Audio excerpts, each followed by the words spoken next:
Fellas, welcome back to Tailor by Ty. I'm Tythetailor, and today I'll be teaching you how to take in the side seam of your jeans. Let's get it. I'm sure many of you can relate to this. Having jeans in your closet that just don't fit right. Either the jeans are super skinny or crazy baggy. Finding the perfect cut jeans that fit right are sometimes hard to come by. There's different methods to taking in the side seam of your pants. I'll be teaching you the other methods in later videos.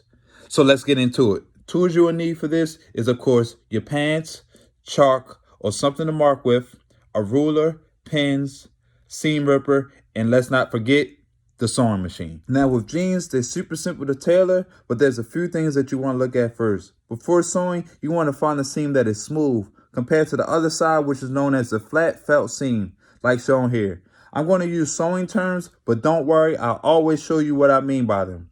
The smooth side is always the easiest side to sew. Next, jeans are sometimes hard to sew through, so you want to use a thicker needle, something like this 100/16, to make it easier to sew. Now, once you understand all that, now it's time to flip the jeans inside out to find that smooth seam that I talked about earlier. Start pinning the amount of fabric that you want to take in.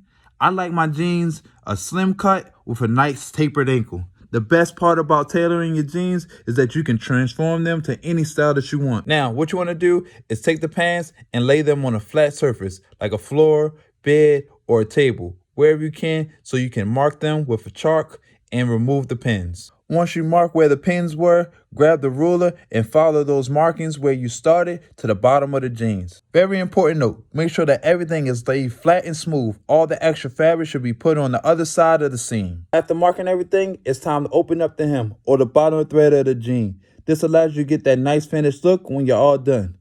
You don't have to undo all the thread, just enough to follow that line that you marked all the way down. Now the easy part, sewing. All we're doing is following the markings that we made all the way to the top where the line ends. Make sure that everything is smooth and flat. For the thread, you can use the same color as the jean or black. Make sure that the hem lines are all matched up and flat. Sew at the beginning and back tack to secure the thread. Sew all the way down and back tack when you're done. Once it's all sewed, you want to leave some extra fabric called seam allowance, just in case you want to resew. About 1/2 to 3/4 is enough.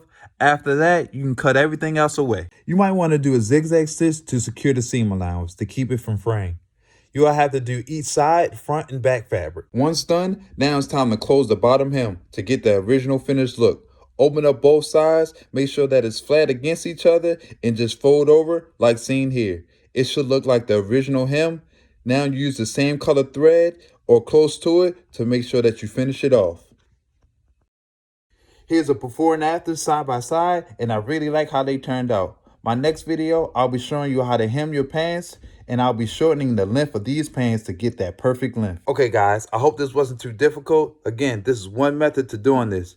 I'll be teaching the other methods in later videos. That's all I have for you guys today. I'll put the link in the bio of all the tools that I've used. Until next time, please like, comment, and subscribe. I appreciate each and every one of you. Peace.